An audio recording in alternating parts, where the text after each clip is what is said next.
कि आप भारत को विश्वगुरु बना देंगे, आप चाह रहे हैं कि आप भारत को एक सशक्त राष्ट्र का निर्माण कर देंगे भारत के रूप में, ठीक है। तो ऐसा नहीं हो सकता है। मैं आरक्षण इसीलिए समाप्त करवाना चाहता हूं कि भारत एक सशक्त राष्ट्र बने। जबरदस्ती का थोपा गया कानून है, ये काला कानून है, रॉलेट एक्ट है, जिसको जबरदस्ती बना दिया गया है, थोप दिया गया है। सरकार संख्या बल के दम पर थोप रही है, हम संख्या बल के दम पर इसको हटवा भी लेंगे। रामविलास पासवान का लड़का चिराग पासवान एक कैंपेनिंग चलाता है कि सवर्णों के शोषण करने के लिए बीजेपी आगे आ रही है। उस कैंपेनिंग के बदौलत बीजेपी ने विधेयक लाती है और माननीय उच्चतम न्यायालय के आदेश को बदल देती है। तो मैं वही चाहता हूं कि हमारे जितने सवर्ण समाज के लोग हैं उसी तरह कैंपेनिंग करें कि जो भी अगर सवर्ण के साथ गलत विधेयक आता है उसका हम लोग विरोध करें। ये जो सैकड़ों की संख्या में भीड़ दिखाई दे रही है, ये सवर्ण आर्मी है।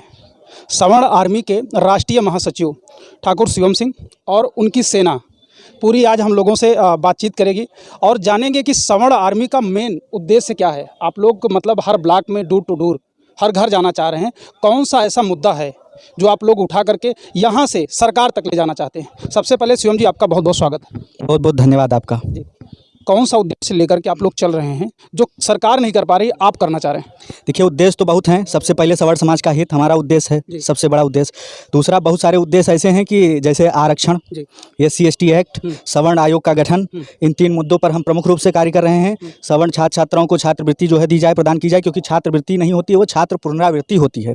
और छात्र पुनरावृत्ति मतलब जिसने शुल्क जमा किया हो उसी को दिया जाए वापस, समझ रहे हैं? जो शुल्क नहीं दे रहा है उसको कैसा फिर वापस शुल्क दिया जा रहा है भाई सरकार के द्वारा। तो मेरा मानना यह है कि सवर्णों को प्राथमिकता दे करके उनको छात्रवृत्तियां दी जाए, और ऐसे तमाम सारे मुद्दों पर सवर्ण आर्मी कार्य कर रही है। सवर्णों के आरक्षण क्यों बंद किया जाए?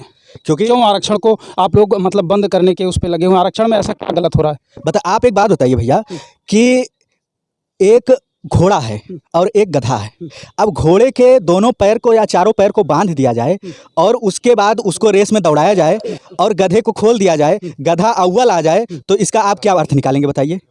ये तो आप मतलब जिस तरफ ले जा रहे हैं शायद कुछ लोग तो नाराज हो जाएंगे। हो जाने दीजिए, नाराज हो जाएंगे भाई। आप एक बात बताइए, जो लोग योग्य आप भारत को विश्वगुरु बना देंगे, आप चाह रहे हैं कि आप भारत को एक सशक्त राष्ट्र का निर्माण कर देंगे भारत के रूप में, ठीक है। तो ऐसा नहीं हो सकता है।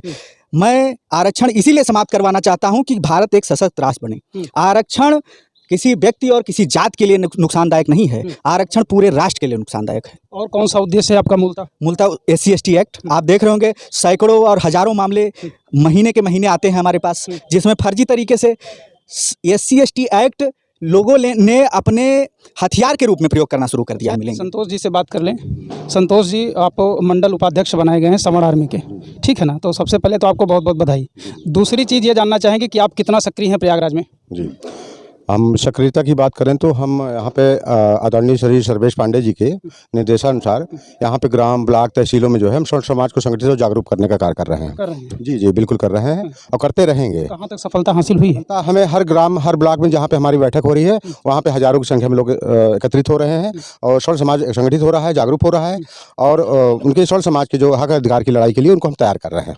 एक चीज़ मैं सभी से जानना चाहूँगा, क्या जो सर्वेश जी का मेन उद्देश्य है वो सही है? उनका सब्जेक्ट बिल्कुल सही है। आप तो राष्ट्रीय क्या कहते हैं, राष्ट्रीय उपाध्यक्ष हैं, आपको तो किनारे दिमागी बने रहा। आप थोड़ा सा कुछ बताइए सर्वेश जी के बारे में और उनके जो विचार हैं, जिनको लेकर के यहाँ तमाम लोग सुनने को उनको क्या कहते हैं आतुर हैं कि भाई सर्वेश जी कुछ बोलें या शिवम जी कुछ बोलें, आप कुछ बोलें। अपने विचार कुछ ऐसे व्यक्त करिए जो हमारे श्रोता सुने, उनको अच्छा लगे कि हाँ यार ये जो बोल रहे हैं सही बोल रहे हैं। देखिए, मैं आपको बताना चाहूँगा, सांच को आँच कहाँ।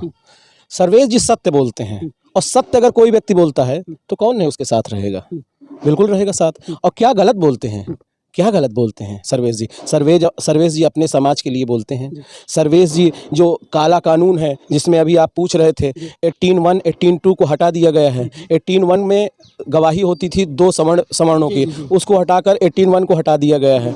ये आप बताइए, हमारे देश की सबसे उच्चतम न्यायालय जो सुप्रीम कोर्ट है, उसका आर्डर होता है कि जांच के बाद गिरफ्तारी हो, और ये जो नेता हैं अंगूठा छाप, जो जिनकी डिग्री भी नहीं है, वो उस कानून को पलट देते हैं।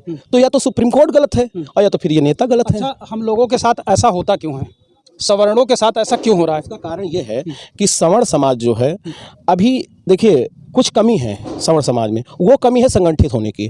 हम उसी को उठा रहे हैं। सर्वेश जी हमारे संगठन के जो है अध्यक्ष हैं, आप महासचिव हैं ठाकुर शिवम सिंह जी, हम और ये जब मिलेंगे और जब एक होंगे तभी सब लोग जब एक हो जाएंगे तो ये जो कानून पारित करवाना है वो कानून पारित भी करवा लेंगे और जो चाहेंगे वो हो जाएगा सरकार के द्वारा। अच्छा, भीड़ जुटा करके। बिल्कुल बिल्कुल। ये बताइए, चाहे वो लोहिया हो, चाहे वो कोई भी व्यक्ति हो या कोई भी नेता हो, जब तक उसने आंदोलन नहीं किया, आप इसको छोड़िए, जब तक बच्चा रोता नहीं तब तक माँ दूध नहीं पिलाती है। तो जब तक आप लड़ेंगे अपने अधिकारों के लिए नहीं, तब तक आपको कुछ कोई अधिकार देने वाला नहीं है। सरकारें तो मौन है, इनको कानों में जो है इन्होंने रुई ठोस रखा है। हाँ, ये आप जान लीजिए। आप लोग इनके विचारों से सहमत हैं? ये ऐसा विषय है कि ये जो कानून बनाया है सरकार ने, ये विरोध के लायक भी नहीं है, पूरी तरह से अनैतिक है, मानवता के खिलाफ है। ये कानून नहीं है, ज़बरदस्ती का थोपा गया कानून है, ये काला कानून है, रॉलेट एक्ट है, जिसको ज़बरदस्ती बना दिया गया है, थोप दिया गया है। सरकार संख्या बल के दम पर थोप रही है, हम संख्या बल के दम पर इसको हटवा भी लेंगे। इसीलिए संख्या जुटाया जा रहा है। जी देखिए, ये जो भारत में कानून बना और इससे जो है हमारे भारत का जो है जो सपना है सभी का कि भारत विश्व गुरु बनेगा, इससे भारत विश्व गुरु नहीं बन पाएगा। जब समाज के हर जितने भी नागरिक हैं, हर समाज में गरीब तबके के लोग हैं और सरकार को ये जो SC/ST एक्ट है, इससे जो है समाज में मानवता नहीं फैल रहा है, इसमें विमानवता फैल रहा है। हाँ, ये समझ लीजिए, ये बिल्कुल मतलब आप भी इससे संतुष्ट नहीं हैं? नहीं, बिल्कुल नहीं है। क्या लग रहा है आपको? देखिए, आज के युग में सबसे शोषित वंचित है वह सवर्ण समाज है। और आरक्षण की जहाँ तक बात है तो मैं आरक्षण किसी भी तरह आरक्षण का विरोध नहीं करता हूँ। मैं आरक्षण को आर्थिक आधार पर चाहता हूँ। अभी आपने देखा कि सुप्रीम कोर्ट ने एक निर्णय दिया है जिसमें उसने कहा है कि SC का जो दलित का आरक्षण उसका वर्गीकरण किया जाए, लेकिन उसके लिए मायावती से लेकर चंद्रशेखर तक और अन्य पार्टियां कांग्रेस से लेकर सपा तक वर्गीकरण का विरोध कर रही है। आखिर वर्गीकरण विरोध क्यों हो रहा है, हम आपसे जानना चाहते हैं और आपसे जोर दे के मैं कहूँगा कि आरक्षण का वर्गीकरण होना चाहिए, क्योंकि जो 70 साल से जो दलित था, गरीब था, शोषित था, जो वहीं शोषित रह गया है।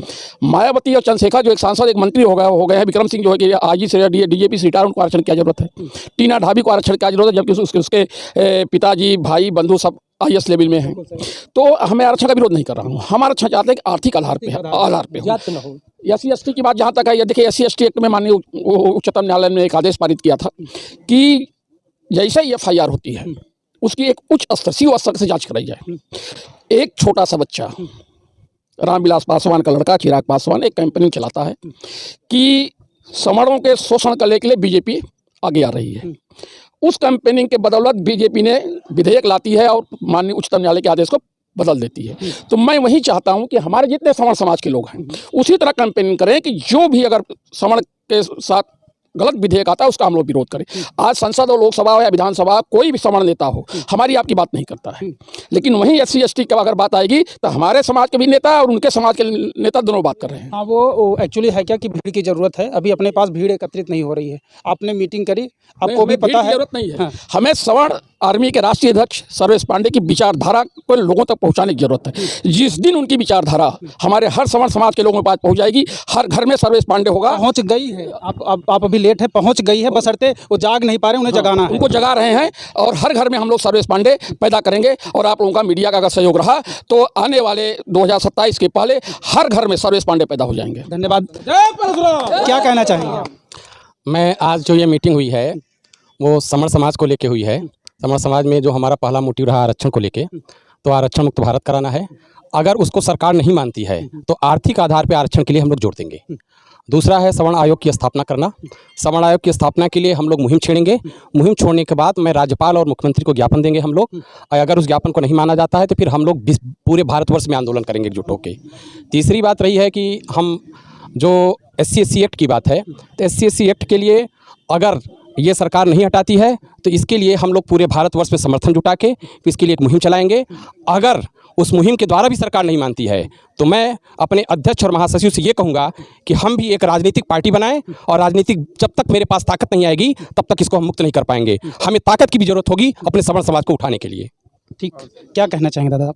हम ये कहना चाहेंगे कि हमने ही देश के लिए जो है अपने को समर्पित कर दिया। हमारे ही देश के महान व्यक्ति चंद्रशेखर आज़ाद, भगत सिंह, महाराणा प्रताप ने अपने को कुर्बान कर दिए, और आज हम लोग जो है दरकिनार हो रहे हैं। दरकिनार इसलिए हो रहे हैं कि हम लोग जो है अगर 100 नंबर में अगर 95 नंबर आते हैं, क्या हम लोग तेजस्वी हैं, हम लोग विवेकानंद हैं, अगर हम 100 में 95 लाते हैं तो मुझे जो है दरकिनार कर दिया जाता है। और कोई अगर 100 में 40, 42, 35 लाता है तो उसको जो है वहाँ पर रख दिया जाता है, स्थान दे दिया जाता है। आप बताइए, आप अगर वो 45 नंबर वाला जब वहाँ रहेगा तो वहाँ वहाँ जब ऑपरेशन करना शुरू कर देगा सर, तो निश्चित है जो है उसी पेट में उसकी जो है कैंची रख दी जाएगी, रुई भूल जाएगा, जिससे हमारे देश के तमाम लोग, हमारे देश के तमाम युवा और हमारी माताएं बहनें वहीं पर समर्पित हो जाएंगी। इसलिए हम ये चाहते हैं कि जो तेज है, जो युवा है, जो तेजस्वी है, उसको जो है आगे खड़ा किया जाए। जो 100 में 95 लाया, उसके ब्रेन को जो है आका जाए, कहीं ना कहीं उसके अंदर तेजस्वीपन है। दूसरी बात मैं ये कहना चाहता हूँ कि आज हमारे देश में, हमारे समाज में, हमारे क्षेत्र में जो है थोड़ी छोटी जातियाँ जो हैं हम लोगों को गिराने के लिए तैयार हैं।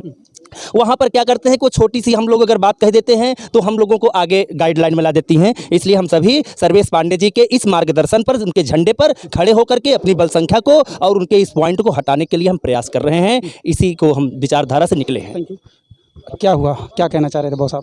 कहना हम कि हमने रोक दिया आपको। कहना हम ये चाहते हैं कि ऐसे कानून का हम लोग पूरी तरीके से विरोध करने का प्रयास कर रहे हैं और हर गांव में, हर एक घर में, सवर्ण घर में हम सर्वेश पांडे के विचारों को पहुंचाने का प्रयास कर रहे हैं और पहुंचाएंगे भी। इसमें सफलता भी मिल रही है, आगे मिलती रहेगी। जिस दिन हमारी ये आर्मी तैयार हो जाएगी, उस दिन पूरे भारत में तांडव कैसे होता है उसको हम लोग दिखाएंगे। सरकार को तांडव कैसे होता है हम लोग दिखाएंगे समय आने पर। सरकार को ही दिखाएंगे, किसी और को? सरकार को। क्यों सरकार को, जो हमारे विरोध में रहेगा सबको दिखाएंगे, चाहे जो कुछ भी हो। हाँ, कोई भी हो, हमारे विरोध में कोई भी खड़ा होगा टिक नहीं पाएगा। हाँ, वो तो अंग्रेज नहीं टिक पाया। हमारे समाज के 90% लोगों ने हमें आज़ादी दिलाई, इसको इतिहासकारों ने सही से बताया नहीं, कुछ लोगों को जानकारी भी नहीं है। तो जब अंग्रेज हिल गए तो ये तो सरकार है तो हिलेगी।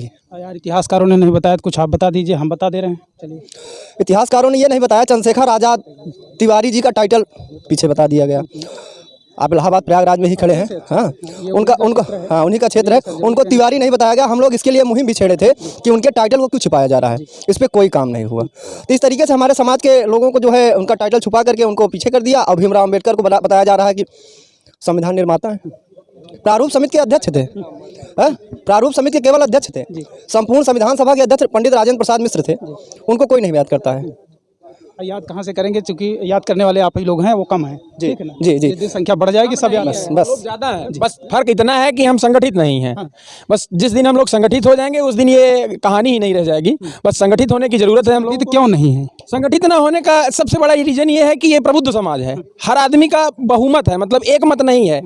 कुछ जगह ऐसा होता है, जो कुछ जातियां ऐसी हैं जहाँ पर एक मत होता है, एक नेता होता है और वही अपनी जाति का नेतृत्व करता है। हमारे यहाँ क्या है, हमारे यहाँ अनेकों नेता हैं, हर व्यक्ति का अपना अपना मत है, हर कोई अपने अपने विचारों को रखता है, अपने विचार से सोचता है। इस वजह से हम एक नहीं हैं। इसी एकता को हम लोग लाने के लिए ये मुहिम छेड़े हुए हैं और माननीय सर्वेश पांडे जी इसमें अच्छा खासा अपना योगदान दे रहे हैं, हम लोग एकत्रित कर रहे हैं। इसलिए इस बात के लिए उनको बहुत बहुत धन्यवाद है और उनके लिए निरंतर हम लोग लगे रहेंगे। हमारे जो युवा साथी हैं, अधिवक्ता साथी, मैं एडवोकेट अनूप शुक्ला, अधिवक्ता साथी जो भी हमारे सवर्ण समाज से, हम लोग हर तरीके से पूरा प्रयास करेंगे कि हम लोग एक हों, अनेक हों और एकत्रित हों और ज़्यादा से ज़्यादा प्रयास करें कि ज़्यादा से ज़्यादा अपने संगठन को मजबूत बनाने का कार्य करें। धन्यवाद।